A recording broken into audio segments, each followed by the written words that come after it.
네, 안녕하세요. 여러분들의 구독과 좋아요로 이 채널이 유지되고 있습니다.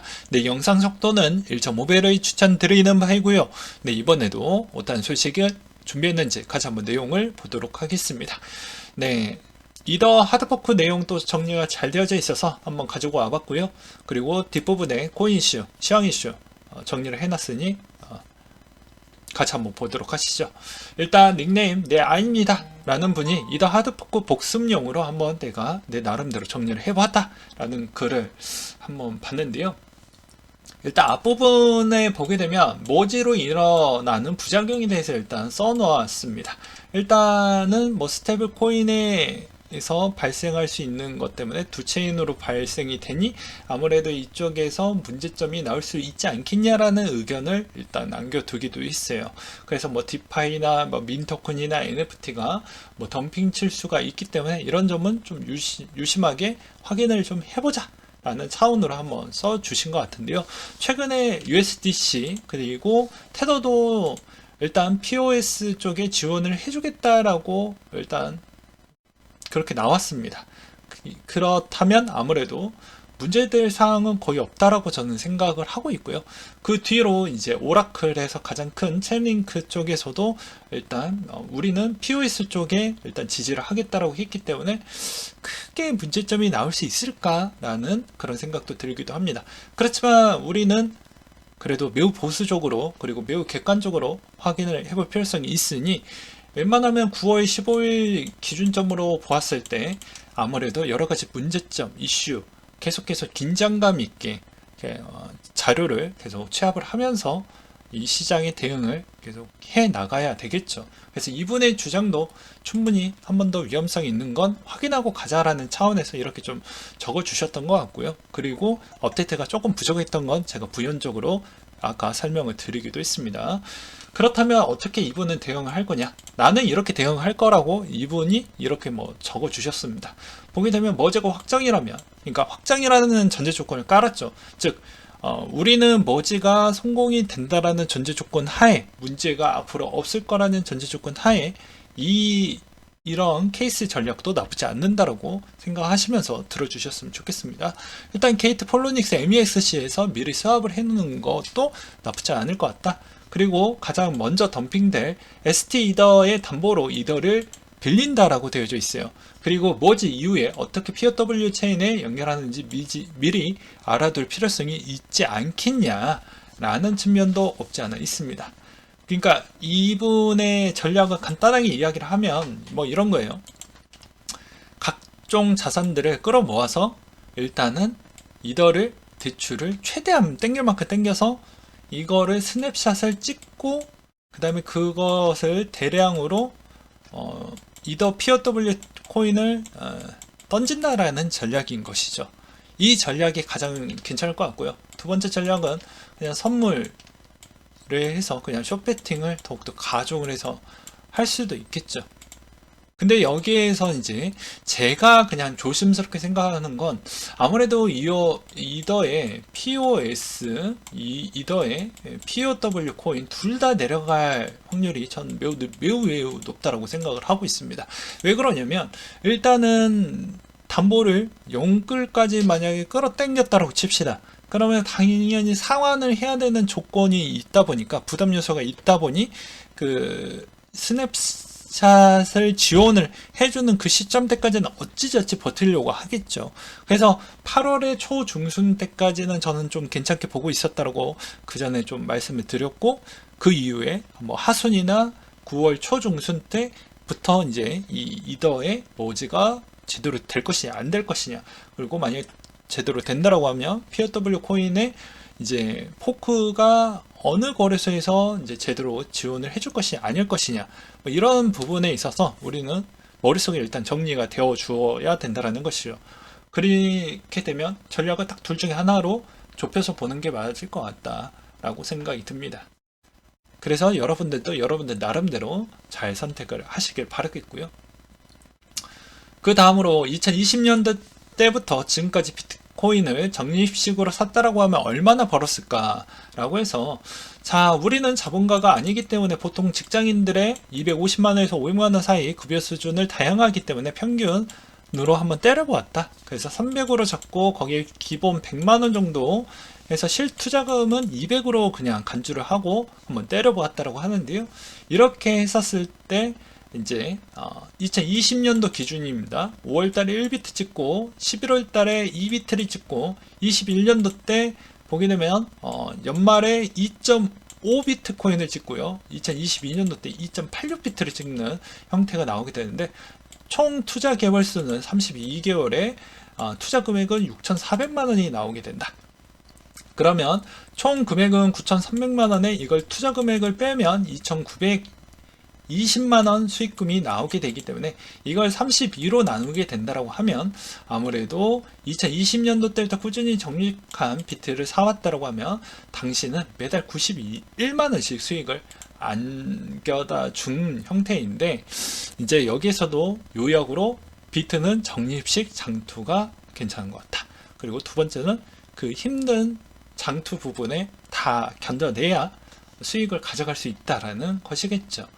그래서 댓글들도 다들 뭐 공감하고 동의한다 뭐 이런 이야기로 저는 보여집니다. 근데 아무래도 이제 비트가 다른 이제 반론의 제기는 아무래도 뭐 이런 게 좀 많겠죠. 야, 지금은 좀 많이 올라왔고 시청도 많이 커졌기 때문에 여기에서 이제 뭐 3배, 5배까지 가기에는 좀 어렵지 않겠냐라는 뭐 그런 주장들이 좀 많이 나와주고 있죠. 그래서 나는 그냥 차라리 그 위험을 감수하고 알트에 더 베팅을 많이 하겠다. 근데 그 위험성이 초고 위험도이기 때문에 그것을 여러분들은 인지를 하고 베팅하셔야 됩니다. 좀 더 덜 먹고 어떻게 보면 덜 위험한 걸 찾는다고 하면 비트로 가는 게 맞겠죠. 이거는 투자 성향에 맞게끔 맞춰가지고 하시길 바라겠고요. 내가 내 투자 성향은 보수적인데 수익을 되게 드라마틱하게 좀 가져가고 싶어. 그 자체는 모순이죠. 욕심이고요. 욕심을 제어하지 못하면 망할 수밖에 없습니다. 어차피 투자가 실패를 하면 누가 도와주지 않아요. 예. 그래 놓고 나중에 남 탓하거나 뭐 사회 탓, 국가 탓 이렇게 하시면 안 된다는 겁니다. 네, 이번 주 주요 이슈 사항을 한번 보게 되면요. 16일 컴투스 서머워즈워 크로니클 국내 출시가 있고요. 17일 FOMC 회의록이 공개가 됩니다. 18일 날 K 메타버스 엑스포 부산에서 3일 동안 20일까지 해서 메타버스 VR, AR 그리고 블록체인 NFT 관련 기업이 참가를 해서 여러가지 내용들이 꽤 나올 것으로 보여지고요. 그리고 19일 미국의 옵션 만기일이 있습니다. 아무래도 옵션 만기일 요새 미국 지수와 코인 같이 추정을 해서 같이 따라가고 있기 때문에 이때도 많이 변동폭이 커질 수 있다는 점을 꼭 기억을 해 두셨으면 좋겠고요. 그 다음으로 8월 중에 정부의 규제 혁신 전략 회의가 나온다고 합니다. 대통령 주재로 진행되는 첫 혁신 전략 회의라고 되어져 있고요. 아무래도 덩어리가 큰 규제 개선 작업 속도에 낼 전망이 있다 보니까 코인에서도 여기에 일단 들어가져 있겠죠. 그래서 좀 유심하게 봐야 될 것 같고요. 8월 중에 인도 태평양 경제 프레임워크 협상이 있다고 하는데 바이든 행정부 주도로 구상하고 있는 인도 태평양 지역의 경제 안보 플랫폼이 생긴다고 합니다. 8월 중에 미국과 첫 협상의 개시가 있다고 하는데요. 아무래도 11월 중간 선거 전에 협상을 빨리 끝내야 자기의 성과라고 이렇게 자화자찬을 할 수가 있지 않을까 싶기도 합니다. 네. 필라델피아 연준 전문가 예측을 보게 되면요. 일단 GDP 다우에서 나왔던 3분기 전망치가 2.5였는데 1.4 정도 나왔고 올해 전망이 2.5에서 1.6으로 또 하향 조정됐고 내년 전망치도 2.3에서 1.3%로 하향 조정이 좀 되었다. 4분기 물가의 전망치를 보게 되면 아무래도 좀 7% 정도대가 나오지 않겠냐 라고 나와주었던 게 또 시장이 생각보다 8월 장이 좀 우세했던 경향도 없지 않아 있는 것 같습니다. 이런 내용들이 좀 나와주다 보니까 아무래도 시장이 덩달아 위험자산 쪽이 좀 더 상승세가 더욱더 세게 나왔다라고 볼 수가 있겠고요. 그 다음에 미시간대 기대 인플레 하락 추이도 생각보다 좀 빠르게 꺾이고 있기 때문에 아무래도 이것도 좀 많은 영향을 끼쳤다고 볼 수가 있습니다. 그 다음으로 월마트에 있는 소식을 또 가지고 와봤는데요. 인테리어 소품 등의 판매가 조조했다고 합니다. 그리고 할인 때문에 의류 소비가 견조했다고 하는데 우리는 의식주 부분을 또 확인을 해볼 필요성이 있겠죠. 그리고 마진의 감소는 할인 때문이라고 하지만 내년은 좀 달라지지 않겠냐. 그리고 그 다음으로 고소득층의 소비가 불황 탓에 월마트 찾는 움직임이 좀 있었다. 그래서 프리미엄 제품이나 그 다음에 전자제품 이런 쪽에 앞으로 내년에 실질적으로 필수 소비재 빼놓고서는 거의 소비에 있는 쪽은 상당히 위축이 될 확률이 매우 높다라고 일단 그렇게 보고 있습니다. 그 이유는 실적의 경고라고 해서 재고가 엄청나게 많이 올라가고 있고요. 그 다음에 EPS도 연평균 대비 11에서 13% 둔화됐기 때문이라고 보시면 될 것 같습니다. 제가 왜 월마트 걸 왜 갖고 왔는지 아시겠죠? 예, 소비에 따른 지금의 물가와 연동이 되어져 있고 그 금리는 어떻게 보면 전체의 위험자산의 가장 공통적으로 악재이기 때문에 이게 얼마나 빨리 수그러 들 수가 있냐가 매우 중요하기 때문입니다. 그 다음으로 S&P 우크라이나 신용등급 선택적 디폴트로 하향 조정을 하고 있다고 하는데요. 우크라이나 정부가 요구한 유로본드 상환과 이자 지급을 2년 연기안에 채권단 다수가 동의하는데 따랐다고 하는데 일단은 평가를 낮춰놨다는 건 우크라이나 입장에서는 별로 좋지 않습니다. 그만큼 전체적인 자산 쪽에 우크라이나가 갖고 있는 자산군에 미치는 영향이 생각보다 더 낮은 평가를 받을 수밖에 없다라는 게 일단 있고요. 그 다음에 그것으로 인해서도 실질적으로 우크라이나가 전쟁을 계속해서 지속을 했었을 때에는 상당히 불리한 여건이 더 많이 남는다라고 보시면 될 것 같습니다. 최근에 러시아 쪽의 움직임이 점차 가을 정도에 있는 주민 투표가 어떤 결과치에 나오느냐에 따라서 우크라이나한테도 별로 좋지 않는다. 그리고 우리는 그걸로 알 수 있는 점은 저번에도 말씀을 드리기도 했지만 어차피 주민투표 결과치가 나오는 그 시점으로 가을에 거의 결정타가 나온다라고 저는 생각을 하고 있기 때문이라고 말씀을 드리고 싶고요. 그 다음에 폴리곤이 거래 지분이 지속적으로 좀 감소를 하고 있다는 점에 좀 유의하시길 바라겠고요. 이더 POW 코어가 초기 버전을 출시를 했다고 합니다. 그래서 간단하게 이제 가이드가 조금 나왔다라고 보시면 될 것 같은데요. 나인너 포탄의 비활성화를 하겠고, 그 다음에 EIP1559 부분도 일단은 우리가 좀 그 부분에 있어서 생각보다 채굴자한테 이롭지 않다 보니까 요거를 좀 개선을 하겠다라는 내용과 그리고 채굴의 시작 난이도를 좀 조정을 하겠다라는 내용으로 어떻게 해서든 채굴 회사들에게 이로운 생태계 환경에 최대한 신경을 많이 쓰고 있다고 보시면 될 것 같습니다. 그래서 아무래도 일단은 분위기는 포크가 됐었을 때 그렇게 파급력이 클 거냐, 근데 지금의 상황은 그렇지 않다 라는 쪽으로 좀 많이 쏠리고 있는 실정이긴 하죠. 그래도 계속해서 유심하게 확인을 해볼 필요성이 있고요. 이더 채굴자 수익이 22년도 초에 하락세를 보여주고 있다고 합니다. 이는 부분적 가격 때문이라고 할 수도 있겠고요. 사용량과도 관련이 있다고 하는데요. 아무래도 사용량이 높아지는 건 가스비가 높아진다라는 것이기 때문에 채굴자에 미치는 영향은 좀 직접적인 영향보다는 간접적인 영향이라고 보는 게 맞지 않을까 싶습니다.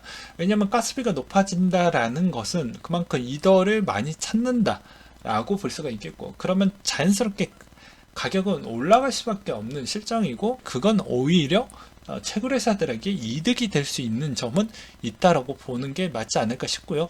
지금의 이제 어떻게 보면 머지로 인해서 이제 채굴자들이 이제 선택의 갈림길에 일단 있다 보니까 이게 이제 어떻게 흘러갈 것이냐도 좀 봐야 되겠죠. 그 다음에 바이낸스 CEO가 커브 파이낸스 공격으로 4억 5천만 달러 회수를 밝혔다라고 해서 그나마 시장의 안정세를 더 보여준다라고 볼 수가 있겠고요.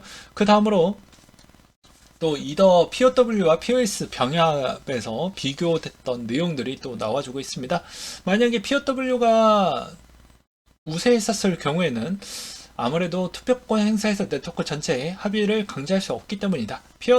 POS는 지분이 많은 한 노드가 거버넌스 투표를 위해서 우위점을 점할 수 있어서 중앙 집중화될 가능성이 있다. 그리고 환경 문제 부분을 보게 되면 POS가 좀 더 우월할 것 같다. 전력 소비 부분에 크게 의존하고 있는 POW 대비 생각보다 괜찮기 때문이다. 그리고 보안성을 보게 되면 POW가 좀 더 낫지 않겠냐 라는 내용도 나와주기도 했습니다.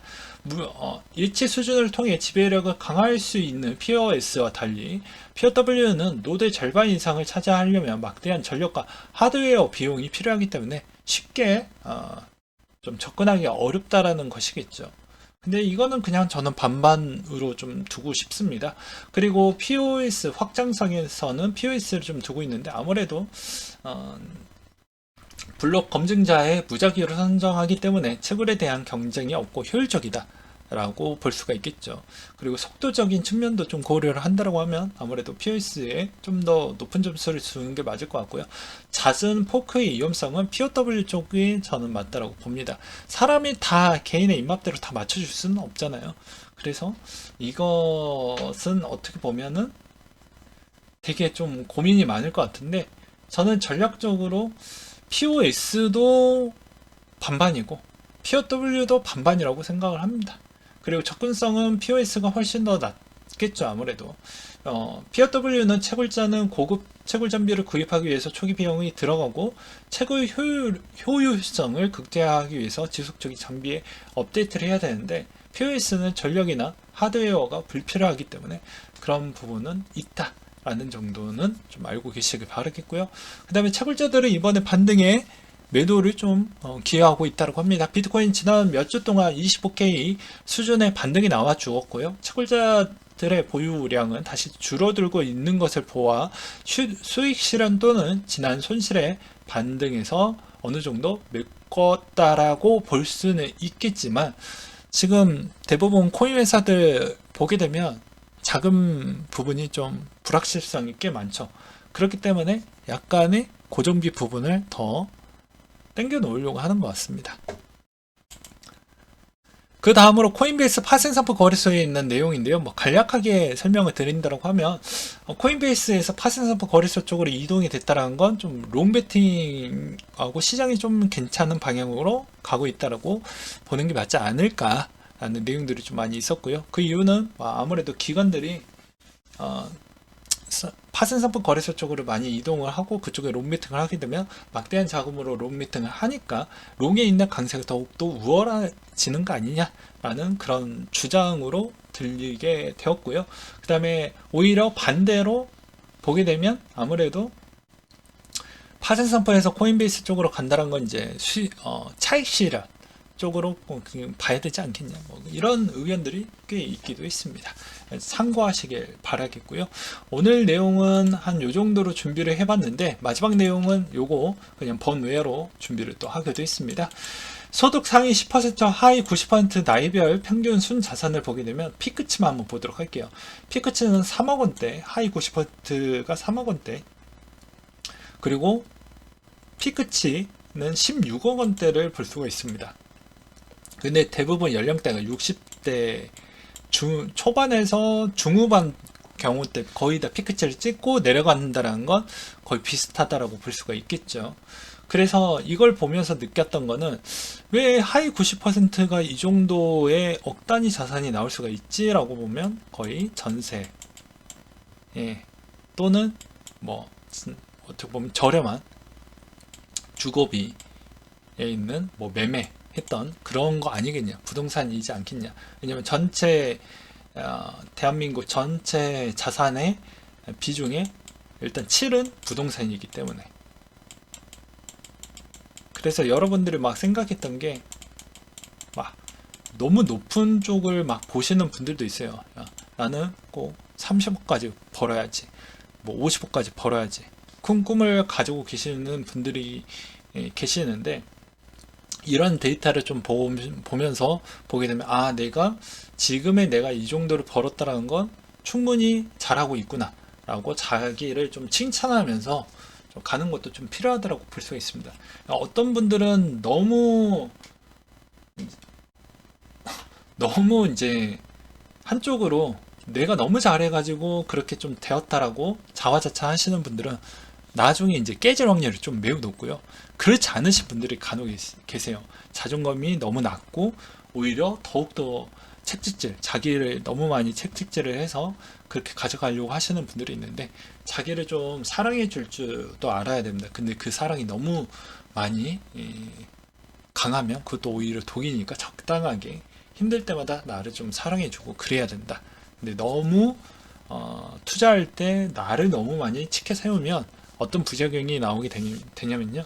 시장은 시장에 객관적으로 가게 되는데, 내가 너무 잘난 맛에 하게 되면 그 객관적인 판단 근거와 결정 사항이 좀 틀어지게 됩니다. 그때부터 꼬이기 시작을 하면 한순간에 빨리 내려오게 되어져 있거든요. 그래서 항상 거만하거나 교만하거나 그러지 않고 오히려 겸손하거나 그렇게 투자를 해야 길고 오래가고 수익도 유지가 된다라는 점을 좀 알려드리고 싶었습니다. 네, 이상으로 마치도록 할게요.